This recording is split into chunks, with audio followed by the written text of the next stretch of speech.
ತನು ಬಾಹ್ಯ ಕರಣದ ಅನುಭವಕ್ಕಿಂತ ಸೂಕ್ಷ್ಮತರದ ಅನುಭವವ ನೀನರಸೋ.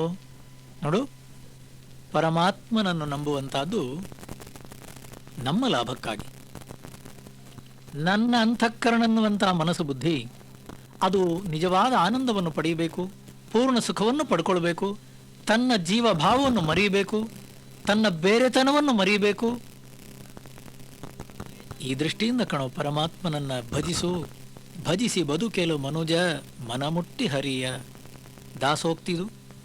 ಆದ್ರಿಂದ ನಿನ್ನ ಅಂತಃಕರಣನ್ನುವಂಥದ್ದು ಏನೆಂದು ಬೇಕಾದ ಬಯಕೆಗಳನ್ನು ಕೇಳಿದರೂ ಕೂಡ ಸಿಗಲಿಲ್ಲ ಅಂತ ಇಟ್ಕೋ, ಅಡ್ಡಿ ಇಲ್ಲ, ಆ ಪರಮಾತ್ಮನಿಗೆ ಬಿಟ್ಟುಬಿಡು. ದೊರೆಗೆ ನಿಂಬಿನ್ನೈಸೆ 108 ಬಯಕೆಗಳ ಸರಿತನಗೆ ತೋರ್ದನಿತನ್ ಅದರೊಳವ ನೀವಂ ಅರಿಕೆ ಎಲ್ಲವನು ನಡೆಸದಿರೆ ದೊರೆಯ ಸುಳ್ಳಹನೆ ಕರುಣೆ ನಿರ್ಬಂಧವೇ ಮಂಕುತಿಮ್ಮ ಮಂಕುತಿಮ್ಮ. ಎಂತೆಂಥದೋ ಕೇಳ್ತೇವೆ ನಾವು ದೇವಸ್ಥಾನಕ್ಕೆ ಹೋಗಿ. ಪೂಜೆ ಮಾಡುವಾಗಲೂ ನಾವು ಪ್ರಸನ್ನಾರ್ಘ್ಯಂಕರಿಸಿ ಅನ್ನುವ ರೀತಿಯಲ್ಲಿ ಪ್ರಸನ್ನಾರ್ಘ್ಯವನ್ನು ಕೊಟ್ಟು ಬೇಕಾದದ್ದನ್ನು ಕೇಳ್ತೇವೆ. ಹೌದು, ನಾನು ಕೇಳಿದ್ದು ಸಿಗಲಿಲ್ಲ ಅಂತನ್ನುವಾಗ ಹಾಗಾದರೆ ದೇವರಿಲ್ಲ ಸ್ವಾಮಿ, ನನಗೆ ಬೇಕಿದ್ದು ಸಿಕ್ಕಿತು ಅಂತನ್ನುವಾಗ ದೇವರಿದ್ದಾನೆ ಸ್ವಾಮಿ. ಓಹೋ, ಹಾಗಾದರೆ ಪರಮಾತ್ಮನನ್ನು ಸೃಷ್ಟಿಸುವವರು ನಾವು ಅಂತಾಯ್ತು. ಏನು ಸ್ವಾಮಿ ಇದು ಕಥೆ? ನನ್ನ ಅಂತಃಕರಣದ ಬಯಕೆಗಳು ಸಿಕ್ತು, ದೇವರಿದ್ದಾನೆ. ನಾನು ಕೇಳಿದ ಬಯಕೆಗಳು ಈಡೇರಿಲ್ಲ, ಪರಮಾತ್ಮನಿಲ್ಲ. ನಿಜವಾಗಿ ತಮ್ಮ, ಪರಮಾತ್ಮನನ್ನು ನಂಬ್ತೀಯೋ? ಈ ಒಂದು ದೃಷ್ಟಿಗಾಗಿ, ಈ ಒಂದು ಕಾರಣಕ್ಕಾಗಿ ನಂಬು. ತನು ಬಾಹ್ಯ ಕರಣದ ಅನುಭವಕ್ಕಿಂತ ಸೂಕ್ಷ್ಮತರದ ಅನುಭವವ ನೀನರಸೋ. ನಿನ್ನ ಶರೀರದ ಬಯಕೆಗಳಿಗೆ, ಮನಸ್ಸಿನ ಆಶೆಗಳಿಗೆ, ಬುದ್ಧಿಯ ಆಮಿಷಗಳಿಗೆ, ಏನು ಬೇಕುಗಳಿಗೆ ಅದಕ್ಕಾಗಿ ಪರಮಾತ್ಮನನ್ನು ನಂಬೇಡಪ್ಪ. ಶರೀರ, ಇಂದ್ರಿಯ, ಮನಸ್ಸು, ಬುದ್ಧಿಗಳನ್ನು ದಾಟಿ ಸೂಕ್ಷ್ಮತರದ ಅನುಭವಕ್ಕಾಗಿ ಆ ಹೆಚ್ಚಿನ ಆನಂದ ಶಾಂತಿ ಹೊಂದಿದೆ ಕಣೋ. ಚತುರ್ಥಂ ಮನ್ಯಂತೆ. ಅದನ್ನು ಪಡೆದರೆ ಎಲ್ಲಾಭಾತ್ ನ ಅಪರಂ ಲಾಭಂ. ಒಂದು ಸಲ ನಿಜವಾದ ಅನುಭವವನ್ನು ಪಡೆದವರು ಮತ್ತೆ ಏನನ್ನೂ ಕೇಳುವುದಿಲ್ಲ ಕಣೋ. ಸೋಷ್ಣುತೆ ಸರ್ವಾನ್ ಕಾಮಾನ್ ಸಹ. ಅಂತಹ ವ್ಯಕ್ತಿ ಅನ್ನುವಂಥವನು ಎಲ್ಲ ರೀತಿಯ ಬಯಕೆಗಳನ್ನೂ ಪಡೆದ ಹಾಗೆ. ಅದರ ಅರ್ಥ ಆ ಬೇಕು ಅಂತ ಅನ್ನೋನು ಯಾರಿದಾನೋ, ಆ ದರಿದ್ರ, ಆ ಜೀವಭಾವ ಅದು ಹೋಗ್ತದೆ. ಅದು ಹೋಗುವಂಥದ್ದನ್ನುವಂಥದ್ದೇನಿದೆ ಅಲ್ಲಿಯ ತನಕ ನಿಜವಾದ ಭಕ್ತಿ, ಅದನ್ನು ಮಾಡು. ಸಾಮಾನ್ಯವಾಗಿ ಪ್ರಪಂಚದಲ್ಲಿ ಯಾವ ರೀತಿಯ ಭಕ್ತರಿದ್ದಾರೆ ನೋಡಿ. ಹರಿಭಜ ಕರುಳು ಭಯದಿ ನೊಗೆದು ದೆನಿಬರ ಭಕುತಿ ವರದ ಮೇಲಣ ಭಕ್ತಿಯ ನಿಬರದು ನೋಡೆ ಪರಿಯ ಸಂತೋಷದ ಅನುರಾಗ ರಸ ನಿಜ ಭಕ್ತಿ ಪರಮದಾಕರ್ಷಯದು ಮಂಕುತಿಮ್ಮ. ಎಷ್ಟೋ ಜನ ಭಯದಿಂದ ಭಕ್ತಿಯ ದಾರಿಗೆ ಬರುವುದುಂಟು. ತಪ್ಪಲ್ಲ, ಆದರೂ ಸರಿಯಲ್ಲ. ಗಾಡ್ ಫಿಯರಿಂಗ್ ಅಂತಂತೇವೆ, ಅದು ಸರಿಯಲ್ಲ, ನಿಜವಾದ ಭಕ್ತಿ ಅಲ್ಲ. ಪರಮೇಶ್ವರನ್ನುವಂಥವನು ರಾಕ್ಷಸನಲ್ಲ ಸ್ವಾಮಿ. ಅಲ್ಲ, ನಾನೇನಾದರೂ ತಪ್ಪು ಮಾಡಿದರೆ ನನಗೆ ದೇವರು ಶಿಕ್ಷೆ ಕೊಡ್ತಾನೆ ಅಂತ ಕಾಣ್ತದೆ, ಅದಕ್ಕಾಗಿ ನಾನು ಸರಿದಾರಿಯಲ್ಲಿರಬೇಕು. ಅಪ್ಪ, ಧರ್ಮೋ ರಕ್ಷತಿ ರಕ್ಷಿತ. ನಾನು ಸರಿಯಾದ ಧರ್ಮ ಮಾರ್ಗದಲ್ಲಿ ಜೀವನ ಮಾಡಿದರೆ ನನ್ನ ಧರ್ಮ ನನ್ನನ್ನು ಕಾಪಾಡ್ತದೆ. ಅಧರ್ಮ ಭಕ್ಷ್ಯತಿ. ನಾನು ಮನಸ್ಸಿಗೆ ಬಂದದ್ದು ಮಾಡಿದರೆ ನನ್ನ ಕರ್ಮವೇ ನನ್ನನ್ನು ತಿನ್ನೋದು. ಪರಮಾತ್ಮನನ್ನು ನಾನು ಅಲ್ಲಿ ತರುವ ಅವಶ್ಯಕತೆ ಇಲ್ಲ. ಪರಮೇಶ್ವರ ಅನ್ನುವಂಥವನು ಕೈಯಲ್ಲಿ ದೊಣ್ಣು ಹಿಡ್ಕೊಂಡು ಮೇಷ್ಟ್ರು ಮಕ್ಕಳಿಗೆ ಹೊಡೆದ ಹಾಗೆ, ಯಾರು ಒಳ್ಳೆ ಹುಡುಗನೋ ಅವನನ್ನು ಪಾಸ್ ಮಾಡು, ಯಾರು ಕೆಟ್ಟ ಹುಡುಗನೋ ತಂಟೆ ಮಾಡ್ತಾನೋ ಅವನನ್ನು ಶಿಕ್ಷಿಸು. ಇಲ್ಲ ಇಲ್ಲ ಇಲ್ಲ, ಪರಮೇಶ್ವರ ಕರುಣಾಮಯಿ, ದಯಾಮಯಿ, ಅವನ ಹೃದಯ ನಿವಾಸಿ. ಆದ್ದರಿಂದ ನಿಜವಾದ ಭಕ್ತಿ ಯಾವುದು ನೋಡಿ, ಬರಿಯ ಸಂತೋಷದ ಅನುರಾಗ ರಸ ನಿಜ ಭಕ್ತಿ ಪರಮದ ಆಕರ್ಷೆಯದು. ನಾವು ಪರಮಾತ್ಮನ ಭಜನೆಯನ್ನು ಮಾಡುವುದಾದರೆ ಈ ಒಂದು ಕಾರಣಕ್ಕಾಗಿ ಮಾಡಬೇಕಂತೆ, ಸಂತೋಷದ ಅನುರಾಗದ ನಿಜವಾದ ಭಕ್ತಿ. ನಾನು ಪೂಜೆ ಮಾಡುವಾಗ, ನಾನು ಭಜನೆ ಕೂತಾಗ ನನಗೆ ಕೇಳುವಂಥದ್ದೇನಿರಬಾರದು. ಪರಮೇಶ್ವರನಿಗೆ ಗೊತ್ತು, ಹೃದಯ ನಿವಾಸಿ. ಹೃದಯ ಅಂತಂದರೆ ಮನಸ್ಸು ಬುದ್ಧಿ. ಆ ಮನಸ್ಸು ಬುದ್ಧಿ ಅನ್ನುವಂಥದ್ದು ಏನು ಬೇಕು ಬೇಕನ್ನುವ ರೀತಿಯಲ್ಲಿ ಕೇಳುವ ಮೊದಲೇ ಅಲ್ಲೇ ಇರುವ ಪರಮಾತ್ಮನಿಗೆ ಏನು ಬೇಕನ್ನುವಂಥದ್ದು ಗೊತ್ತಿದೆ. ನಾನು ಏನು ಕೇಳುವ ಅವಶ್ಯಕತೆ ಇಲ್ಲ. ಆದ್ದರಿಂದ ಪೂಜೆ ಮಾಡು, ಭಜನೆ ಮಾಡು, ಜಪ ಮಾಡು, ಕೇಳುವಂಥದ್ದನ್ನು ಏನು ಕೇಳಬೇಡ. ಆ ಪೂಜೆ ಭಜನೆ ಭಕ್ತಿಯಲ್ಲಿ, ಆ ಜಪ ಧ್ಯಾನದಲ್ಲಿ ಅದು ಏನು ಆನಂದ ನಿನಗಲ್ಲಿ ಸಿಗುತ್ತದೆ ಸಾಕು, ಬೇಕಾದಷ್ಟಾಯ್ತು. ಸ್ವಾಮಿ, ಒಂದು ಸಲ ಆ ನಿಜವಾದ ಭಕ್ತಿ, ಅದಕ್ಕಂತೇವೆ ನಾವು ಚಿತ್ತ ಶುದ್ಧಿಯ ಭಕ್ತಿ, ಸಾಧಕನ ಭಕ್ತಿ, ಅದರಲ್ಲಿ ಕೇಳುವಂಥದ್ದೇನಿಲ್ಲ ಸ್ವಾಮಿ.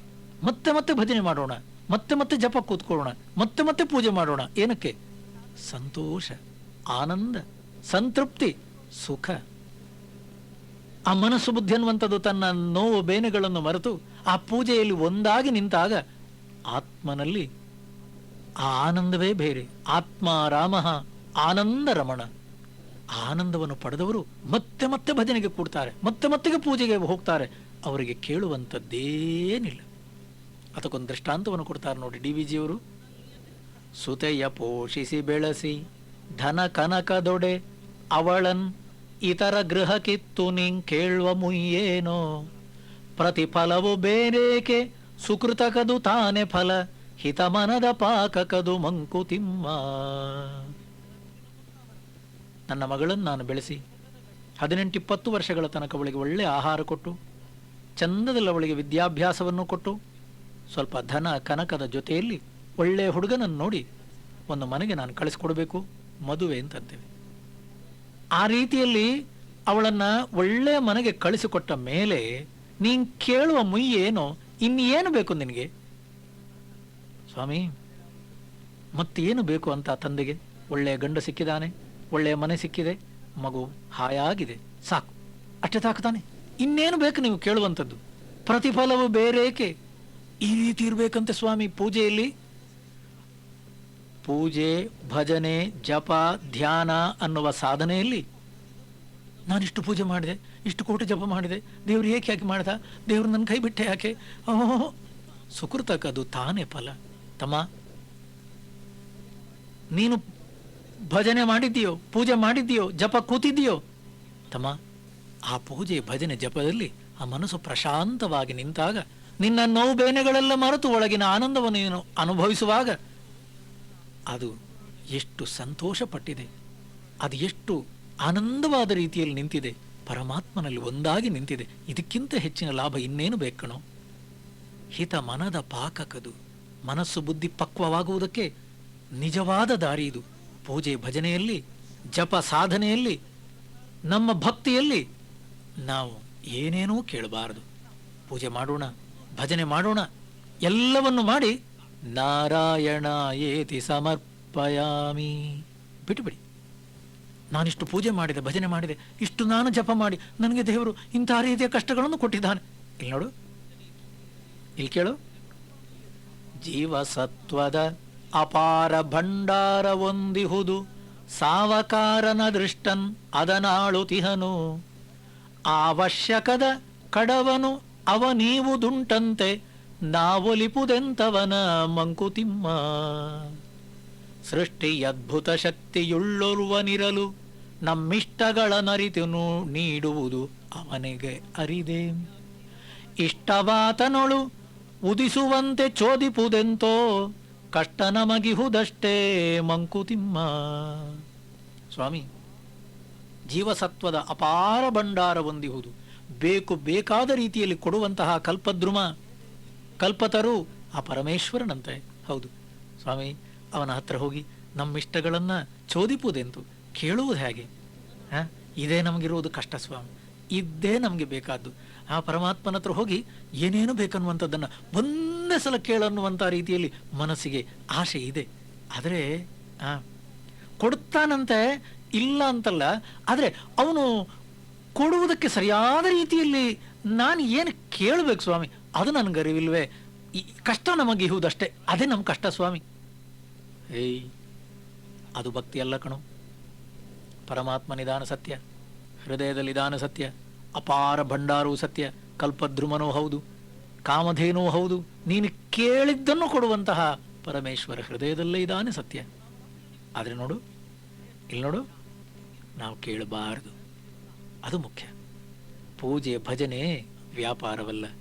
ನಮ್ಮ ಭಕ್ತಿ ವ್ಯವಹಾರ ಕಿಳಿಯಬಾರದು. ಪೂಜೆ ಮಾಡು, ಭಜನೆ ಮಾಡು. ಇಲ್ಲಿ ನೋಡು, ಪ್ರಾರಬ್ಧದಲ್ಲಿ ನಿನ್ನ ಪುಣ್ಯವಿನಿತಾನು ಮಿರೆ ಸೇರೆ ಪಶ್ಚಾತ್ತಾಪ ಭಾರವದರೊಡನೆ ದಾರುಣದ ಕರ್ಮ ನಿಯತಿಯ ನಿನಿತು ಶಿಥಿಲಿಪುದು ಕಾರುಣ್ಯದಿಂದ ಇವ ಮಂಕುತಿಮ್ಮ. ನಮಗೆ ಹಿಂದೆ ನಾವು ಏನು ಮಾಡಿದ್ದೇವನ್ನುವಂಥದ್ದು ಗೊತ್ತು. ಪ್ರಾರಬ್ಧದಲ್ಲಿ ನಿನ್ನ ಪುಣ್ಯ ತಾನು ಇನಿತು ಮಿರೆ, ಅದರ ಜೊತೆಯಲ್ಲಿ ಸೇರೆ ಪಶ್ಚಾತ್ತಾಪ ಭಾರವು ಅದರೊಡನೆ ದಾರುಣದ ಕರ್ಮ ನಿಯತಿ ಸ್ವಲ್ಪ ಶಿಥಿಲಿಪುದು. ಹಿಂದೆ ನಾವು ಮಾಡಿದ ಪ್ರಾರಬ್ಧದ ಕರ್ಮ ಬೇಕಾದಷ್ಟಿದೆ ಸ್ವಾಮಿ. ಅದರ ಜೊತೆಗೆ ಇವತ್ತಿಗೆ ನಾವು ಪಶ್ಚಾತ್ತಾಪವನ್ನು ಪಡ್ತೇವೆ, ಅದರ ಭಾರವು ಸೇರ್ತದೆ. ಇದು ಬೇಕು. ತಪ್ಪು ಮಾಡುವುದು ಸಹಜ. ನಾನು ತಪ್ಪು ಮಾಡಿದರೆ ಪರಮೇಶ್ವರನ ಮುಂದೆ ನಾನು ನಿಂತು ನಾನು ತಪ್ಪು ಮಾಡಿದ್ದೇನೆ, ಕ್ಷಮಿಸಪ್ಪ ಅನ್ನುವ ರೀತಿಯಲ್ಲಿ ಕಣ್ಣೀರು ತೆಗೆದು ನನ್ನ ಮನಸ್ಸಲ್ಲಿರುವಂಥದ್ದನ್ನು ಎಲ್ಲವನ್ನು ಹೇಳಿಕೊಂಡಾಗ ನನ್ನ ಮನಸ್ಸಿನ ಭಾರವೆಲ್ಲ ಹೋದ ಹಾಗೆ. ಆ ಮನಸ್ಸಿನ ಭಾರವೆಲ್ಲ ಹೋದಾಗ ನನ್ನ ಹಿಂದಿನ ಪ್ರಾರಬ್ಧದ ಕರ್ಮವೂ ಸ್ವಲ್ಪ ಸಲೀತದೆ. ಅದಕ್ಕೆ ಸರಿಯಾಗಿ ಪರಮೇಶ್ವರ ನನಗೆ ಹೃದಯದಲ್ಲಿ ಹೆಚ್ಚಿನ ಆನಂದ, ಹೆಚ್ಚಿನ ಶಾಂತಿಯನ್ನು ಕೊಡುತ್ತಾನೆ. ಪರಮೇಶ್ವರ ಕರುಣಾಮಯಿ, ಪರಮೇಶ್ವರ ದಯಾಮಯಿ. ಆ ರೀತಿಯಲ್ಲಿ ಧ್ಯಾನ, ಪೂಜೆ, ಭಜನೆಯಲ್ಲಿ ಮನಸ್ಸು ಪರಿಶುದ್ಧಗೊಳ್ಳುತ್ತದೆ. ಕಣ್ಣೀರು ಬೇಕು, ಭಾವಪೂರ್ಣವಾಗಿ ಭಜನೆ ಹಾಡಬೇಕು. ನಾವು ಮಾಡಿದ ತಪ್ಪನ್ನು ಒಪ್ಪಬೇಕು, ಪಶ್ಚಾತ್ತಾಪದ ಕಣ್ಣೀರು ಬೇಕು. ಆವಾಗಲೇ ಮನಸ್ಸು ಶುದ್ಧವಾಗುವುದು. ಮುಸುರೆ ತೊಳೆಯಬೇಕು ಅಂತಂದ್ರು ದಾಸರು. ಅಂತಃಕರಣವನ್ನು ತೊಳೆಯಬೇಕು. ಅಂತಃಕರಣವನ್ನು ತೊಳೆಯಬೇಕೋ ಆ ಮನಸ್ಸು ಪರಮಾತ್ಮನ ಮುಂದೆ ಅಳಬೇಕು ಖಂಡಿತವಾಗಿ. ಆಗ ನಾವು ಇಷ್ಟು ಪೂಜೆ, ಇಷ್ಟು ಭಜನೆ, ಇಷ್ಟೆಲ್ಲ ನಾವು ಮಾಡಿ ಇನ್ನೂ ದಯ ಬಾರದೆ ಅನ್ನುವಾಗ ಅದರ ಅರ್ಥ ಏನು? ನನ್ನ ಕಷ್ಟಗಳು, ನನ್ನ ನಷ್ಟಗಳು, ನನ್ನ ಪ್ರಾರಬ್ಧ ಇನ್ನೂ ಇದೆ, ಇಷ್ಟು ಸತ್ಯ. ತಕ್ಕಡಿಯ ದೈವ ಪಿಡಿದದರೊಂದು ತಟ್ಟೆಯಲಿ ಒಕ್ಕುವುದು ಬಿಡದೆ ಜೀವಿಯ ಪಾಪಚಯವ ಇಕ್ಕುವುದು ಸುಕೃತಗಳನ್ನು ಇನ್ನೊಂದರೊಳಗಲ್ಲಿ ಭಕ್ತಿ ಪಶ್ಚಾತ್ತಾಪ ಮಂಕುತಿಮ್ಮ. ತಕ್ಕಡಿಯನ್ನು ಹಿಡಿದ ಹಾಗಂತ ದೇವರು ನಮ್ಮ ಹಿಂದಿನ ಪ್ರಾರಬ್ಧವನ್ನು ಒಂದು ತಕ್ಕಡಿಯಲ್ಲಿ ಹಾಕ್ತಾರಂತೆ. ಅದಕ್ಕೆ ಸರಿಯಾಗಿ ಇವಾಗ ನಾನು ಮಾಡ್ತಾ ಇರೋ ಪೂಜೆ ಭಜನೆ ಇನ್ನೊಂದು ತಕ್ಕಡಿಯಲ್ಲಿ ಹಾಕ್ತಾನೆ. ಆದರೆ ಈಗ ನಾನು ಮಾಡ್ತಾ ಇರೋ ಪೂಜೆ ಭಜನೆ ಅನ್ನುವಂಥದ್ದು ತಕ್ಕಡಿ ಅದು ಮೇಲೇನೆ ಇರ್ತದೆ ಸ್ವಾಮಿ. ಇದು ಕೆಳಗೆ ಇನ್ನೂ ಕೂತಿದೆ. ಯಾವುದು? ಹಿಂದಿನ ಪ್ರಾರಬ್ಧ ಸಂಚಿತ. ಅದು ಎಷ್ಟೆಷ್ಟು ಮಾಡಿದ್ದೇನೋ, ಏನೇನು ಮಾಡಿದ್ದೇನೋ ಅವೆಲ್ಲ ಇದೆ. ಹಾಗಿರುವಾಗ ಮತ್ತೆ ಕಷ್ಟ ಬರ್ತಾ ಇದೆ, ಮತ್ತೆ ನಷ್ಟಗಳು ಆಗ್ತಾ ಇದೆ, ಮತ್ತೆ ಪೆಟ್ಟು ಬೀಳ್ತಾ ಇದೆ ಸ್ವಾಮಿ. ತಮ್ಮ ಇಲ್ಲಿ ನೋಡು, ಅಳಬಾರದು. ಮತ್ತೆ ಒಳ್ಳೆಯ ದಾರಿಯಲ್ಲಿರು, ಮತ್ತೆ ಭಜನೆ ಮಾಡು, ಮತ್ತೆ ಪೂಜೆ ಮಾಡು. ಇಲ್ಲಿ ಕೇಳು, ಆವರುಣ ಕೋಸುಗವೋ ಆರಹಿತ ಕೋಸುಗವೋ ಆವಾವ ಕಾರಣಕೋ ಆವ ಯೋಜನೆಗೋ ನೋವ ನಿಂಪಡುವುದೇ ದೈವೇಚ್ಛೆಯಾಗಿರದೆ ದೈವ ಕುರುಡೆನ್ನದಿರು ಮಂಕುತಿಮ್ಮ. ಯಾವ ಕಾರಣಕ್ಕೋ ಏನು ಸ್ವಾಮಿ, ನಮಗಂತೂ ಹಿಂದೆ ನೋಡಿದರೆ ನಮಗೆ ಗೊತ್ತಾಗಲ್ಲ. ಸ್ವಾಮೀಜಿ, ನನಗೆ ಕ್ಯಾನ್ಸರ್ ಯಾಕೆ ಬಂತು? ನನಗೆ ಯಾಕೆ ಆಕ್ಸಿಡೆಂಟ್ ಆಯಿತು? ನನ್ನ ಹೆಂಡತಿ ಯಾಕೆ ಸತ್ಲು ಸ್ವಾಮಿ? ನನ್ನ ಗಂಡ 45 ವಯಸ್ಸಿಗೆ ಯಾಕೆ ಹೋದ್ರು ಸ್ವಾಮಿ? ನನ್ನ ಮಗು 3 ತಿಂಗಳ ಮಗು, 2 ವರ್ಷದ ಮಗು ಯಾಕೆ ಸ್ವಾಮಿ ಹೋಯಿತು? ಇಲ್ಲಿ ನೋಡು, ಆವಾವ ಕಾರಣಕ್ಕೋ ಆವ ಋಣ ಕೋಸುಗವೋ ಆವ ಹಿತ ಕೋಸುಗವೋ ನೋವ ಪಡುವುದೇಂ ನೀನು ದೈವೇಚ್ಛೆಯಾಗಿರದೆ. ಹೀಗಾಗುವುದು ಒಳಿತಿಗೆ ಅನ್ನುವ ರೀತಿಯಲ್ಲಿ ಮನಸ್ಸಲ್ಲಿ ಇಟ್ಕೋಪ. ನಾನಿಷ್ಟು ಪೂಜೆ ಮಾಡಿ, ಇಷ್ಟು ಭಜನೆ ಮಾಡಿ ಮತ್ತೆ ನನಗೇ ದೇವರು ಕಷ್ಟ ಕೊಡುವುದೇ ಸ್ವಾಮಿ ಅನ್ಬೇಡ. ದೈವ ಕುರುಡೆನ್ನದಿರು ಎಂದು ಆ ರೀತಿ ಅನ್ಬೇಡಪ್ಪ. ಪರಮಾತ್ಮ ಕುರುಡಲ್ಲ, ಪರಮಾತ್ಮನಿಗೆ ಕಣ್ಣಿದೆ. ನಮಗೆ ಅರ್ಥ ಆಗ್ಲಿಕ್ಕಿಲ್ಲ ಯಾವ ಕಾರಣಕ್ಕಾಗಿ ಹೀಗಾಯಿತು. ಎಷ್ಟೋ ಜನ ಹೇಳುವುದುಂಟು, ರಾಮನಿಗೆ ವನವಾಸ ಯಾತಕ್ಕಾಗಬೇಕಿತ್ತು ಸ್ವಾಮಿ? 14 ವರ್ಷ ಶ್ರೀರಾಮಚಂದ್ರ ವನವಾಸಕ್ಕೆ ಹೋದ್ರಿಂದ ಅದು ಎಷ್ಟು ಒಳ್ಳೇದಾಯ್ತು ಹೇಳಿ. ಆ ಕೈಕೆ ಎನ್ನುವಂಥವಳು ಒಂದು ವೇಳೆ ಆ ರೀತಿ ರಾಮನಿಗೆ ವನವಾಸ ಆಗಲೇಬೇಕನ್ನುವ ರೀತಿಯಲ್ಲಿ ಹಠ ಹಿಡಿಯದಿದ್ದಿದ್ರೆ ರಾಮ ಹೊರಡ್ತಿರ್ಲಿಲ್ಲ. ರಾಮ ಹೊರಡದಿರ್ತಿದ್ರೆ ಲೋಕ ಕಲ್ಯಾಣ ಆಗ್ತಿರ್ಲಿಲ್ಲ. ಅನ್ಯಾಯದ, ಅನಾಚಾರದ, ಅಧರ್ಮದ ರಾಕ್ಷಸರನ್ನೆಲ್ಲ ಸದೆಬಡಿಬೇಕಾದ್ರೆ, ಅವರಿಗೆ ಶಿಕ್ಷೆಯನ್ನು ಒದಗಿಸಬೇಕಾದ್ರೆ ರಾಮ ವನವಾಸಕ್ಕೆ ಹೋಗಬೇಕಾಗಿತ್ತು ಸ್ವಾಮಿ. ಆದ್ದರಿಂದ ಕೈಕೇಯಿ ಬೇಕು, ಆದದ್ದು ಒಳಿತು. ಆದದ್ದೆಲ್ಲವೂ ಒಳಿತಿಗೆ. ನಮ್ಮ ಜೀವನದಲ್ಲೂ ಹಾಗೇ ತಿಳ್ಕೋಬೇಕು. ದೈವ ಕುರುಡೆನ್ನದಿರು. ಪರಮಾತ್ಮನ್ನುವಂಥವನು ಖಂಡಿತವಾಗಿಯೂ ಕಣ್ಣಿಲ್ಲದವನು, ದಯಾಮಯನಲ್ಲ ಅನ್ಬೇಡಿ ಸ್ವಾಮಿ. ಎಲ್ಲ ಒಂದು ಘಟನೆಗೂ ಕಾರಣ ಇದೆ, ಪರಮೇಶ್ವರನಿಗೆ ಗೊತ್ತು. ನಮಗದು ಗೊತ್ತಾಗುವಂಥದ್ದು ಬಹಳ ಬಹಳ ಲೇಟಾಗಿ, ಎಷ್ಟೋ ತಡವಾಗಿ ನಮ್ಮ ಬುದ್ಧಿಗೆ ಅರ್ಥವಾಗುವುದು. ಫ್ಯಾಕ್ಟ್ರಿಗೆ ಹೋಗಬೇಕಾಗಿತ್ತಂತೆ ಹುಡುಗ ಫ್ಯಾಕ್ಟ್ರಿಗೆ ಹೋಗಬೇಕಾಗಿತ್ತು. ಮನೆಯಲ್ಲಿ ತಾಯಿ ಸರಿಯಾದ ಸಮಯಕ್ಕೆ ಕಾಫಿ ಮಾಡಿ ಕೊಡಲಿಲ್ಲ. ಬೆಳಿಗ್ಗೆ ಅದು 7 ಗಂಟೆ ಸರಿಯಾಗಿ ಫ್ಯಾಕ್ಟ್ರಿ ಬಸ್ ಬರುತ್ತದೆ. ಇವ ಅಷ್ಟೊತ್ತಿಗೆ ಅಲ್ಲಿ ರಸ್ತೆಯ ಬದಿಯಲ್ಲಿ ನಿಂತಿರಬೇಕು. ಆ ಫ್ಯಾಕ್ಟ್ರಿ ಬಸ್ ಬಂದವನು ಪ್ಯಾ ಪ್ಯಾ ಪ್ಯಾ ಅಂತೇಳಿ ಹಾರ್ನ್ ಹಾಕ್ತಾನೆ. ಅಷ್ಟೊತ್ತಿಗೆ 1-2 ನಿಮಿಷದಲ್ಲಿ ಎಲ್ಲರೂ ಬರ್ತಾರೆ, ಒಳಗೆ ಹೋಗ್ತಾರೆ, ಕೂರ್ತಾರೆ, ಬಸ್ ಹೊರಡ್ತದೆ. ಆ ದಿವಸ 5 ನಿಮಿಷ ಲೇಟ್ ಆಯಿತು. 5 ನಿಮಿಷ ಲೇಟ್ ಆಯಿತು. ಆದರೂ ಕೂಡ ಕಾಫಿ ಗುಳು ಅಂತೇಳಿ ಕುಡಿದು ಬಿಟ್ಟರೆ ಗಂಟಲು ಹಾಕಿ ಇಳಿಸಿ ಬಸ್ ಸ್ಟ್ಯಾಂಡಿಗೆ ಹೋಗಿ ಅಷ್ಟೊತ್ತಿಗೆ ಅಲ್ಲಿ ಯಾರಿಲ್ಲ, ಎಲ್ಲ ಹೊರಟೋಗಿ ಆಗಿದೆ. ಅವನಿಗೆ ಗೊತ್ತಾಯ್ತು.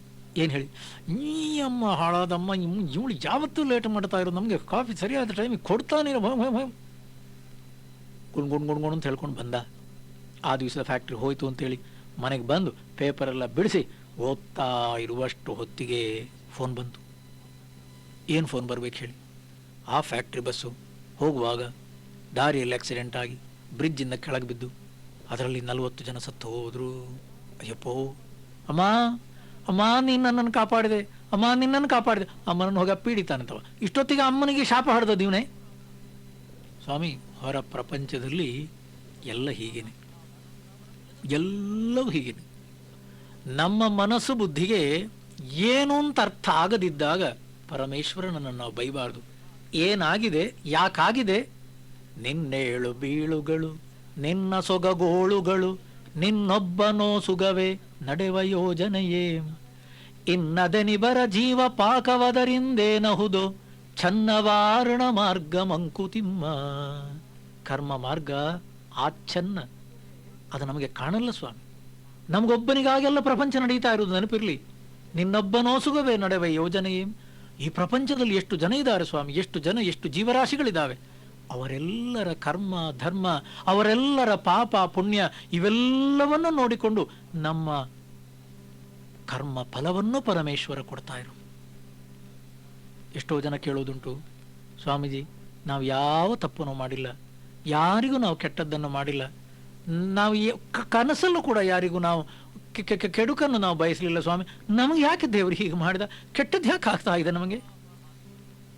ಕೇಳಿ, ಸುರಪ ಸಭೆಯಲ್ಲಿ ಗಾಧಿಸುತ ವಸಿಷ್ಠ ಸ್ಪರ್ಧೆ, ಧರೆಯೊಳದರಿಂ ಹರಿಶ್ಚಂದ್ರಂಗೆ ತಪನೆ, ಬರುವುದಿಂದೆತ್ತಣಿನು ಬೇಡದ ಪ್ರಾರಬ್ಧ, ಕರುಮಗತಿ ಕೃತ್ರಿಮವೋ ಮಂಕುತಿಮ್ಮ. ಸುರಪ ಸಭೆಯಲ್ಲಿ, ಇಂದ್ರನ ಸಭೆಯಲ್ಲಿ ಗಾಧಿಸುತ ವಿಶ್ವಾಮಿತ್ರ, ವಸಿಷ್ಠ ಬ್ರಹ್ಮರ್ಷಿ ಇವರಿಗೆ ವಾದ ಬಂತು. ಏನಪ್ಪ, ಪ್ರಪಂಚದಲ್ಲಿ ಸತ್ಯವಂತರಿದ್ದಾರೋ? ಬ್ರಹ್ಮರ್ಷಿಗಳಂದ್ರು, ಇದ್ದಾರೆ. ಬ್ರಹ್ಮರ್ಷಿಗಳಿಗೂ ವಿಶ್ವಾಮಿತ್ರರಿಗೂ ಎಣ್ಣೆ ಸಿಹಿ ಗೊತ್ತಲ್ಲ. ಆದ್ರಿಂದ ವಸಿಷ್ಠರ್ ಏನು ಹೇಳ್ತಾರೋ ಅದಕ್ಕೆ ವಿರುದ್ಧವಾಗಿ ಹೇಳಬೇಕು. ಇದು ವಿಶ್ವಾಮಿತ್ರ. ಇವಾಗ ಹೇಗಪ್ಪ, ಪ್ರಪಂಚದಲ್ಲಿ ಸತ್ಯವಂತರಿದ್ದಾರೋ? ಇದ್ದಾರೆ. ಯಾರು? ಹರಿಶ್ಚಂದ್ರ. ಬಿತ್ತು ಸ್ವಾಮಿ ನಿಗ್ರಹಾಚಾರ. ಇವಾಗ ಬರುವುದಿಂದೆತ್ತಣಿನೋ ಬೇಡದ ಪ್ರಾರಬ್ಧ, ಬಿತ್ತಲ್ಲ ಹರಿಶ್ಚಂದ್ರಂಗೆ ತಪನೆ. ಜೀವನದ ಆರಭ್ಯದಿಂದ ಅಂತ್ಯದ ತನಕ ಹೆಂಡತಿಯನ್ನು ಮಾರಿದ, ಮಕ್ಕಳನ್ನು ಮಾರಿದ, ಆಮೇಲೆ ಅವನೇ ಸ್ಮಶಾನದಲ್ಲಿ ವಾಚ್ಮ್ಯಾನ್ ಆಗಿ ಕೆಲಸ ಮಾಡಬೇಕಾಯ್ತಲ್ಲ ಸ್ವಾಮಿ. ಇವಾಗ ನೀವು ಕೇಳಿದ್ರೆ, ಅವನು ಏನು ಸ್ವಾಮಿ ಪಾಪ ಮಾಡಿದಾನೆ, ಅವನು ಏನು ತಪ್ಪು ಮಾಡಿದಾನೆ ಸ್ವಾಮಿ, ಅವನಿಗೆ ಬಂತಲ್ಲ ಬೇಡದ ಪ್ರಾರಬ್ಧ. ಇದಕ್ಕನ್ನೋದು ಹಿಂದೆ ನೋಡಬಾರದು. ಜೀವನದಲ್ಲಿ ಪೆಟ್ಟುಗಳು ಬಿದ್ದಾಗ, ಸ್ವಾಮೀಜಿ ನನಗೆ ಕಣ್ಣು ಹೋಯಿತು, ಯಾಕೆ ಹೀಗಾಯಿತು, ನನ್ನ ಹೆಂಡತಿ ಹೋದ್ಲು, ಯಾಕೆ ಹೀಗಾಯಿತು, ನನಗೆ ಒಂದು ಭಾಗವೂ ಹೋಯಿತು, ನನಗೆ ಸ್ವಾಮೀಜಿ ಇವಾಗ ನಡೆಯೋಕ್ಕಾಗಲ್ಲ, ಸ್ವಾಮೀಜಿ ಯಾಕೆ ಹೀಗೆ ಆಗ್ತಾ ಇದೆ, ನಾವು ಪೂಜೆ ಮಾಡ್ತೇವೆ, ಭಜನೆ ಮಾಡ್ತೇವೆ, ಯಾಕೆ? ನೋಡು, ಹಿಂದೆ ನೋಡಬಾರ್ದು. ಅದು ಹಿಂದಿನ ಪ್ರಾರಬ್ಧ ಅಂತ ಅನ್ನೋದು ಕೂಡ ಮನಸ್ಸಿನ ಒಂದು ಸಾಂತ್ವನಕ್ಕಷ್ಟೇ. ಇಲ್ಲಿ ಕೇಳು, ಪುರುಷ ಬುದ್ಧಿಯೇ ಸಾಕು ವರಸಿದ್ಧಿಗೆಂದಲ್ಲ, ಪರಮೇಶ ಕರುಣೆಯು ಅನವಶ್ಯವೆಂದಲ್ಲ, ಚರಣ ನಡೆವನಿತು ಕಣ್ಣರಿವನಿತು ದೂರ ನೀಂ ಚರಿಸದಿರೆ ಲೋಪವಲ ಮಂಕುತಿಮ್ಮ. ಎಂಥ ದೃಷ್ಟಾಂತ ನೋಡಿ. ವಿಧಿ ಮತ್ತೆ ಪೌರುಷಕ್ಕೆ ಎರಡು ದೃಷ್ಟಾಂತ. ಸ್ವಾಮೀಜಿ, ಈಗ ನಾನು ನನಗೇನು ಬೇಕನ್ನುವಂಥದ್ದನ್ನೇ ನಾನು ಸಾಧಿಸ್ತೇನೆ ಅನ್ನುವಂಥ ರೀತಿಯಲ್ಲಿ ನನ್ನ ಪೌರುಷಕ್ಕೆ ಸರಿಯಾಗಿ ನಾನು ಮುಂದೆ ಹೋದರೆ ಅದು ಯಾಕೆ ದೇವರು ಸ್ವಾಮಿ ಅದಕ್ಕೆ ಅಸ್ತು ಅಂತ ಅನ್ನೋದಿಲ್ಲ? ಪರಮೇಶ್ವರನ ಅನುಗ್ರಹ ಕೃಪಾಶೀರ್ವಾದ ಅವನ ಯಾತಕ್ಕೆ ಸ್ವಾಮಿ ಸಿಗಲ್ಲ? ನಾನು ಬಯಸುವುದೊಂದು, ದೈವ ಬಯಸುವುದು ಇನ್ನೊಂದು. ನೋಡು, ಆ ರೀತಿ ಅನ್ಬೇಡಪ್ಪ. ಅದು ಎಷ್ಟೊಂದು ಚಂದದ ದೃಷ್ಟಾಂತವನ್ನು ಕೊಟ್ಟಿದ್ದಾರೆ ನೋಡಿ. ಚರಣ ನಡೆವನಿತು, ಕಾಲು ನಡೆಯುವಷ್ಟು, ಕಣ್ಣರಿವನಿತು ದೂರ, ಕಣ್ಣು ನೋಡುವಷ್ಟು ನಾವು ದೂರ ಹೋಗಲೇಬೇಕು. ಅದರ ಅರ್ಥ ಏನು ಹೇಳಿ? ಕಣ್ಣು ಬೇಕು, ಕಾಲು ಬೇಕು. ಈಗ ಕಾಲಲ್ಲಿ ಮಾತ್ರ ನಡೀತೇನೆಂದ್ರೆ ನಿಮಗೆ ಎಲ್ಲಿ ಹೋಗ್ತಾ ಇದ್ದೇನೆ ಅನ್ನುವಂಥದ್ದು ಕಾಣದಿದ್ರೆ ನಡೆಯೋದೆಲ್ಲಿಗಿರಿ? ಅಚ್ಚಾ, ಕಣ್ಣಿದೆ, ದೂರ ಕಾಣ್ತಾ ಇದೆ, ರಸ್ತೆ ಸರಿಯಾಗಿ ಕಾಣ್ತಾ ಇದೆ, ಕಾಲಿಲ್ಲ ಅಂತ ಇಟ್ಕೊಳ್ಳಿ, ನಡೆಯೋದು ಹೇಗ್ರಿ? ಕಣ್ಣು ಬೇಕು, ಕಾಲು ಬೇಕು ಸ್ವಾಮಿ. ಕಣ್ಣು ನೋಡ್ತಾ ಇರಬೇಕು, ಕಾಲು ನಡೀತಾ ಇರಬೇಕು. ಅದರ ಅರ್ಥ ಏನು? ಪುರುಷ ಬುದ್ಧಿಯೂ ಬೇಕು, ನನ್ನ ಪ್ರಯತ್ನವೂ ಬೇಕು, ಪರಮೇಶ್ವರನ ಅನುಗ್ರಹವೂ ಬೇಕು ಸ್ವಾಮಿ. ಕೇಳು ಕೇಳು, ನಿನಗೇನು ಬೇಕನ್ನುವಂಥದ್ದನ್ನು ಕೇಳು, ಪರಮೇಶ್ವರನಲ್ಲಿ ಕೇಳು. ಕೇಳಿದ್ದು ಸಿಗಲಿಲ್ಲ ಅಂತ ಇಟ್ಕೋ, ಒಳ್ಳೇದು. ಇನ್ನೂ ಸಿಗಲಿಲ್ಲ ಅಂತ ಇಟ್ಕೋ, ಬಹಳ ಒಳ್ಳೇದು. ಮತ್ತೂ ಸಿಗಲಿಲ್ಲ ಅಂತ ಇಟ್ಕೋ, 3 ಸಲ ಪೆಟ್ಟು ಬಿದ್ದಾಗ ಮನಸ್ಸು ಪಕ್ವವಾಯಿತು ಕಣು. ಹೇ ಪರಮೇಶ್ವರ, ನೀನೇ ಗೆದ್ದೆ, ಅಡ್ಡಿ ಇಲ್ಲ. ನಾನು ಕೇಳಿದೆ, ಬಹುಶಃ ಅದು ಬೇಡ ಅಂತ ಕಾಣುತ್ತೆ, ನೀನೇ ಜಯಿಸಿದೆ, ಅಡ್ಡಿ ಇಲ್ಲಪ್ಪ. ಪರಮೇಶ್ವರನ ಜೊತೆಯಲ್ಲಿ ನಮ್ಮ ವಾದ, ಪರಮೇಶ್ವರನ ಜೊತೆಯಲ್ಲಿ ನಮ್ಮ ಯುದ್ಧ, ಅಡ್ಡಿ ಇಲ್ಲ. ಪರಮೇಶ್ವರನ ಜೊತೆಗಿರುವಾಗ ಯಾರು ಜಯಿಸಿದರೆ ನಮಗೇನು? ಶಾಂತಿ, ಆನಂದ ಖಂಡಿತ. ಮನಸ್ಸಲ್ಲಿ ದುಃಖ ಬೇಡ, ಮನಸ್ಸಲ್ಲಿ ದ್ವೇಷ ಬೇಡ, ಮನಸ್ಸು ಉರಿದು ಬೀಳುವುದು ಬೇಡ, ಪ್ರತಿಕ್ರಿಯೆ ಬೇಡ. ನರಜೀವನದ ರಣದಿ ವಿಧಿಯ ಬಲವೊಂದು ಕಡೆ, ಚಿರ ವಿವೇಕದಿ ಬೆಳೆದ ನಲುಮೆಯೊಂದು ಕಡೆ. ಉರುಬುತಿರೆ ಪುರುಷಂಗೆ ನಲುಮೆಯುಳಿತವೆ ಗೆಲವು, ಪುರುಷತನವೇ ವಿಜಯ ಮಂಕುತಿಮ್ಮ. ಇದು ನಿಜವಾದ. ನನ್ನ ಪೌರುಷ, ನನ್ನ ಅಂತಃಕರಣದ ವಿವೇಕಸಕ್ಕೆ ಸರಿಯಾಗಿ ನನ್ನ ಪೂಜೆಯಲ್ಲಿ ಭಜನೆಯಲ್ಲಿ ಏನು ಬೇಕನ್ನುವಂಥದ್ದನ್ನು ಕೇಳಿದ್ದೇನೆ, ಕೇಳಿದ್ದು ಸಿಗಲಿಲ್ಲ, ಅಡ್ಡಿ ಇಲ್ಲ, ಅಡ್ಡಿ ಇಲ್ಲ. ನನ್ನ ಅಂತಃಕರಣ ಅನ್ನುವಂಥದ್ದು ಆ ಸ್ಥಿರತೆ, ಒಳಗಿನ ಪ್ರಶಾಂತತೆ, ಒಳಗಿನ ಪ್ರಸನ್ನತೆ, ಒಳಗಿನ ಆನಂದವನ್ನು ಕಳ್ಕೊಳ್ಳಿಕ್ಕೆ ತಯಾರಿಲ್ಲ. ನಾನು ಯಾವತ್ತೂ ಅಂತಃಕರಣವನ್ನು ಪ್ರಶಾಂತವಾಗಿಟ್ಟುಕೊಳ್ತೇನೆ. ಒಳಗಿನ ಪರಮಾತ್ಮ ಅನುಭವ, ಆ ಪರಮಾತ್ಮನ ಆನಂದ, ಅದನ್ನು ಕಾಪಾಡಿಕೊಳ್ತೇನೆ. ಪುರುಷತನಕ್ಕೆ ವಿಜಯ. ಆ ರೀತಿಯಲ್ಲಿ ನಿಲ್ಲಪ್ಪ. ಅದನ್ನು ಬಿಟ್ಟು ನಿನ್ನ ಹೆಗಲಿನ ಹೊರೆಯ ದೈವ ಭುಜಕೇರಿಸುವ ಸನ್ನಾಹ ಸಾಗೀತೆ, ದೈವ ಒಪ್ಪೀತೆ. ಮನ್ನಿಸಲಿ ವಿಧಿ ನಿನ್ನ ಬೇಡಿಕೆಯ ಭಿನ್ನಿಸಲಿ, ನಿನ್ನ ಬಲವನು ಮೆರೆಸೋ ಮಂಕುತಿಮ್ಮ. ನನ್ನ ಅಂತಃಕರಣದಲ್ಲಿ ಏನೇನೆಲ್ಲ ಉಂಟು, ನನ್ನ ನೋವು, ನನ್ನ ಬೇನೆ, ನನ್ನ ಕಷ್ಟ, ನನ್ನ ನಷ್ಟ, ನನ್ನ ಪೆಟ್ಟು, ಎಲ್ಲವನ್ನು ಪರಮಾತ್ಮನಿಗೆ ಅರ್ಪಣೆ ಮಾಡ್ತೇನೆ ಅನ್ನುವ ರೀತಿಯಲ್ಲಿ ನಾನು ತಯಾರಿದ್ದೇನೆ. ಹಾಕಿದರೆ ಹೇಯ್, ಸನ್ನಾಹ ಸಾಗೀತೆ, ದೈವ ಒಪ್ಪೀತೆ. ಪರಮಾತ್ಮ ಅದನ್ನೆಲ್ಲ ತಗೊಳ್ಳಿಕ್ಕೆ ತಯಾರಿದ್ದಾನೇನಪ್ಪ ಸ್ವಾಮಿ. ತಯಾರಿದ್ದಾನೋ ಇಲ್ಲ ಪ್ರಶ್ನೆ ಬೇರೆ. ನನ್ನಂತಃಕರಣದ ಭಾರವನ್ನೆಲ್ಲವನ್ನು ಪರಮೇಶ್ವರನ ಮೇಲೆ ಹಾಕಿ ನನ್ನ ಅಂತಃಕರಣವನ್ನು ನಾನು ಹಗುರವಾಗಿ ನಗು ನಗುವ ಹಾಗೆ ಆ ಮನಸ್ಸನ್ನು ಇಟ್ಕೊಳ್ತೇನೆ. ಆ ಧೈರ್ಯ ಅದು ನನ್ನ ಮನಸ್ಸಿಗಿರಬೇಕು. ಮನ್ನಿಸಲಿ ವಿಧಿ ನಿನ್ನ ಬೇಡಿಕೆಯ, ಆ ದೇವರದನ್ನು ತಗೊಳ್ಳಿ ಬಿಡ್ಲಿ. ನನ್ನ ಅಂತಃಕರಣ ಅನ್ನುವಂಥದ್ದು ಸದಾ ಸರ್ವದ ನಿತ್ಯ ನಿರಂತರ ಪ್ರಶಾಂತವಾಗಿರಲಿ. ಅಂತಾನೋ ಮಿಂತಾನೋ ಮೆಂತೋ ನಿನಗಾದಂತೆ ಶಾಂತಿಯನ ನೀನರಸು ಮನ ಕೆರಳಿದಂದು. ಇದು ನಿಜವಾದ್ದು. ಅದರಿಂದ ಪರಮಾತ್ಮನ ಭಕ್ತಿಯಲ್ಲಿ ಮನಸ್ಸು ಕೆರಳಬಾರದು. ಅಂತಃಕರಣ ಅನ್ನುವಂಥದ್ದು ಯಾವತ್ತೂ ಪೌರುಷವನ್ನು ಮೆರೆಸಬೇಕು. ಭಕ್ತಿ ಮಾಡೋಣ, ಪೂಜೆ ಮಾಡೋಣ, ಎಲ್ಲವನ್ನು ಮಾಡಿ ನನಗೆ ಬೇಕಾದ್ದು ಸಿಗಲಿಲ್ಲ ಅಂತ ಅನ್ನುವಾಗಲೂ ಪರಮೇಶ್ವರನನ್ನು ಬೈಯುವುದು ಬೇಡ. ಇಲ್ಲಪ್ಪ, ನನ್ನ ಅಂತಃಕರಣ ಅನ್ನುವಂಥದ್ದು ಇನ್ನೂ ಹೆಚ್ಚಿನ ಸಾಧನೆಯನ್ನು ಮಾಡಬೇಕು ಅನ್ನುವ ರೀತಿಯಲ್ಲಿ ಮತ್ತೆ ಮುನ್ನೋಗೋಣ. ಸರಿಯಾಗಲಿಲ್ಲವದು ಸರಿ ಇದಲ್ಲವೆನುತ್ತ ಹರಡಿಕೊಳ್ಳಬೇಡ ಮುಳ್ಳನು ಹಾಸಿಗೆಯಲಿ. ಕೊರೆಯಾದೊಡೇನೊಂದು ನೆರೆದೊಡೆ ನಿನ್ನೊಂದು ಒರಟು ಕೆಲಸವೋ ಬದುಕು ಮಂಕುತಿಮ್ಮ. ನಾವು ನಮ್ಮ ಜೀವನವನ್ನು ಹಾಳು ಮಾಡಿಕೊಳ್ಳೋದು ಇಲ್ಲಿ ಸ್ವಾಮಿ. ಕೇಳುವುದು ಕೇಳ್ತೇವೆ, ಕೇಳಿದ್ದು ಸಿಗಲಿಲ್ಲ ಅಂತನ್ನುವಾಗ ಆ ದೇವರ ಮೇಲೆ ಶ್ರದ್ಧೆ ಹೊರಟು ಹೋಗ್ತದೆ.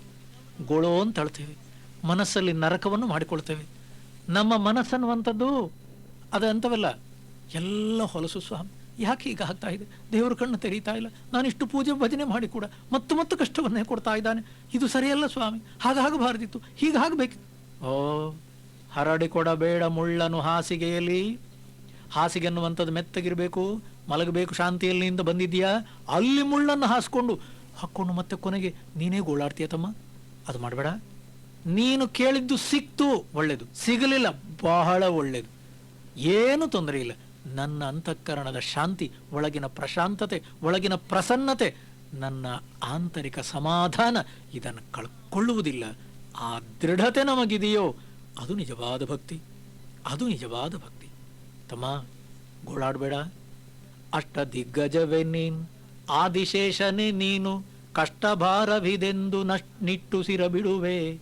ನಿಷ್ಠುರದ ನಿನ್ನ ಕನಿಕರ ಜಗಕ್ಕೆ ಬೇಕಿಲ್ಲ, ಎಷ್ಟಾದರಷ್ಟೇ ಸರಿ ಮಂಕುತಿಮ್ಮ. ಎಷ್ಟೋ ಜನ ನಾವು ಹೇಳುವುದುಂಟು, ಕಷ್ಟ ಸ್ವಾಮಿ, ನಮಗೆ ನಷ್ಟ, ನನ್ನಷ್ಟು ಕಷ್ಟ ನಿಮಗಿದ್ದಿದ್ರೆ ನೀವು ಏನು ಮಾಡ್ತಿದ್ರು ಏನು? ಅಯ್ಯೋ, ನನಗೆ ದೇವರು ಮತ್ತೆ ಪೆಟ್ಟೇ ಕೊಡ್ತಿದ್ದಾನೆ ಸ್ವಾಮಿ. ಏಯ್, ಅಷ್ಟ ದಿಗ್ಗಜವೇ ನೀನು, ಆದಿಶೇಷನೇ ನೀನು. ಅಷ್ಟ ದಿಗ್ಗಜಗಳ ಮೇಲೆ ಇಡೀ ಭೂಮಿ ನಿಂತಿದೆ ಅಂತೆ. ಆದಿಶೇಷನಂತೆ ಇಡೀ ಭೂಮಿಯ ಭಾರವನ್ನು ತನ್ನ ಮೇಲಿಟ್ಟುಕೊಂಡವನು. ಅಷ್ಟು ಭಾರ ನಮ್ಮ ತಲೆ ಮೇಲೆ ಇದೆಯಾ ಸ್ವಾಮಿ? ಸುಳ್ಳು. ಏನೋ ಸ್ವಲ್ಪ ಪೆಟ್ಟು ಬೀಳ್ತದೆ, ಏನೋ ನಷ್ಟ ಆಗುತ್ತದೆ. ಅದಕ್ಕೆ ಇಂಗ್ಲೀಷಿನಲ್ಲಿ ಹೇಳ್ತಾರೆ ನೋಡಿ, every day is not Sunday. 365 ದಿವಸವೂ ಕಷ್ಟ ಖಂಡಿತ ಇಲ್ಲ ಸ್ವಾಮಿ, ಖಂಡಿತ ಇಲ್ಲ. ಆದರೂ ನಾವು ಆಳ್ತೇವಲ್ಲ ಸ್ವಾಮಿ. ಇದಕ್ಕನ್ನೋದು ನಮ್ಮ ಅಂತಃಕರಣ ಅನ್ನುವಂಥ ಮನಸ್ಸು ಬುದ್ಧಿಗೆ ಸರಿಯಾದ ಜ್ಞಾನ ಇಲ್ಲ. ಪರಮಾತ್ಮ ನೋಡಿ, ವೈವಿಧ್ಯ ಒಂದು ಕೃಪೆ ನಮಗಿರುವ ಕಷ್ಟದಲ್ಲಿ ಆವರಿಸದು ಅಳಲ್ ಎಲ್ಲರನ್ನು ಮುಂದೆ ಸಮಯ. ನೋವಿಲ್ಲದರು ನೊಂದವರೋ ಸಂತೈಸುತ್ತಿರೆ, ಜೀವನವು ಕಡಿದಹುದೆ ಮಂಕುತಿಮ್ಮ. ಎಂಥ ದೃಷ್ಟಾಂತ ನೋಡಿ ತಮ್ಮ. ವೈವಿಧ್ಯವೊಂದು ಕೃಪೆ ನಮಗಿರುವ ಕಷ್ಟದಲ್ಲಿ. ಒಂದೇ ಸಲ ಪೆಟ್ಟು ಬೀಳುವುದಿಲ್ಲ ಕಣ ಎಲ್ರಿಗೆ. ಒಂದು ಮನೆಯಲ್ಲಿ ಗಂಡ, ಹೆಂಡತಿ, 2 ಮಕ್ಕಳು, ತಂದೆ, ತಾಯಿ, 6 ಜನ ಇದ್ದಾರೆ ಅಂತ ಇಟ್ಕೊಳ್ಳಿ. 6 ಜನ ಒಂದೇ ಸಲ ಜ್ವರ ಬಂದು ಮಲಗ್ತಾರ? ಏನಿಲ್ಲ. ಶಿಫ್ಟ್ ಸಿಸ್ಟಮ್ ಸ್ವಾಮಿ. ಒಬ್ಬನಿಗೆ ಯಾರಿಗೋ ದುಃಖ ಬರ್ತದೆ, ಒಬ್ಬನಿಗೆ ಯಾರಿಗೋ ಜ್ವರ ಬರ್ತದೆ. ಅವನು ಸ್ವಲ್ಪ ಹುಷಾರಾಗಿ ಎದ್ದು ನಿಂತ ಅಂತ ಅನ್ನುವಾಗ ಇನ್ನೊಬ್ಬ ಯಾರೋ ಮಲಗ್ತಾನೆ. ಅಷ್ಟೊತ್ತಿಗೆ ಅವನು ಎದ್ದು ನಿಂತ ಅಂತ ಅನ್ನುವಾಗ ಮತ್ತೊಬ್ಬನಿಗೇನು ಆಕ್ಸಿಡೆಂಟು. ಸ್ವಾಮಿ, ಒಂದೇ ಸಲ ಎಲ್ರಿಗೂ ಜ್ವರ, ಎಲ್ರಿಗೂ ಕಷ್ಟ ಬರಲ್ಲ ಸ್ವಾಮಿ. ಎಷ್ಟು ಸುಂದರವಾದ ದೃಷ್ಟಾಂತ ನೋಡಿ. ವೈವಿಧ್ಯ ಒಂದು ಕೃಪೆ ನಮಗಿರುವ ಕಷ್ಟದಲ್ಲಿ ಆವರಿಸದು ಅಳಲ್ ಎಲ್ಲರನ್ನು ಮುಂದೆ ಸಮಯ. ಯಾತಕ್ಕೆ? ಯಾರು ಕಷ್ಟದಲ್ಲಿದ್ದಾರೋ ಅವರನ್ನು ಸಂತೈಸುವುದಕ್ಕಾಗಿ ನಾವು ಹೋಗಬೇಕಲ್ಲ ಸ್ವಾಮಿ. ಯಾರಿಗೆ ಹುಷಾರಿಲ್ವೋ ಆವಾಗ ನಾವು ಹೋಗಿ ಅವರನ್ನು ಸಂತೈಸುವುದು. ನೋಡಪ್ಪ, ಅಳಬಾರ್ದು, ಇದೆಲ್ಲ ಬರುವಂಥದ್ದೇ. ನೋಡಪ್ಪ, ಸಂತೋಷವಾಗಿರಬೇಕು, ದೇವರು ಒಳ್ಳೆಯವನಪ್ಪ, ರಾಮ ಅಂತನ್ನು ದೇವರ ಸ್ಮರಣೆ ಮಾಡು, ಕಷ್ಟ ಎಲ್ಲ ಹೋಗುತ್ತಪ್ಪ. ಅದೇ ಕೊನೆಗೆ ನಾನೇ ಮಲಗ್ತೇನೆ. ನಾನು ಮಲಗುವಾಗ ಅಷ್ಟೊತ್ತಿಗೆ ಅವರು ಎದ್ದಿರ್ತಾರೆ ಸ್ವಾಮಿ. ಅವರು ಬಂದು ನನಗೆ ಅದನ್ನು ಹೇಳ್ತಾರೆ, ಅಪ್ಪ ಹಾಗೆಲ್ಲ ಅಳಬಾರ್ದು. ನೊಂದವರು ನೋವಿಲ್ಲದವರನ್ನು ಸಂತೈಸೆ, ನೋವಿಲ್ಲದವರು ನೊಂದವರನ್ನು ಸಂತೈಸುತ್ತೀರೇ, ಜೀವನವು ಕಡಿದಹುದೇ. ತಮ್ಮ, ಇದೆಲ್ಲ ಜೀವನದ ರೂಪಗಳು ಕಣೋ. ಆದ್ದರಿಂದ ಬೈಬೇಡ. ಹೌದಲ್ಲ ಹೇಳಿ? ಇದು ಪ್ರಪಂಚದಲ್ಲಿ ನಡೀತಾ ಇರುವ ರೀತಿ. ಆದ್ದರಿಂದ ನಾವು ಕೇಳುವುದನ್ನು ಕೇಳುವ. ಸಿಕ್ತು ಒಳ್ಳೆಯದು, ನಾವು ಬಯಸಿದ್ದೆಲ್ಲ ಬಂತು ಒಳ್ಳೆಯದು, ಬರಲಿಲ್ಲ ಇನ್ನೂ ಒಳ್ಳೆಯದು.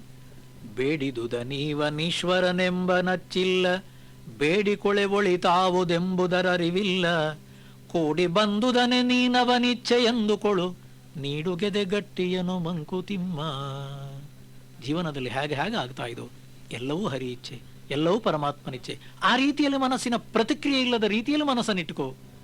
ಹೋರಾಡು ಬೀಳ್ವನ್ನ ಮೊಬ್ಬಂಟಿಯಾದೊಡಂ, ಧೀರ ಪಥವನೆ ಬೆದಕು ಸಕಲ ಸಮಯದೊಳಂ. ದೂರದಲ್ಲಿ ಗೊಣಗುತ್ತ ಬಾಳ್ವ ಬಾಳ್ಗೇನು ಬೆಲೆ, ಹೋರಿ ಸತ್ವವ ಮೆರಸು ಮಂಕುತಿಮ್ಮ.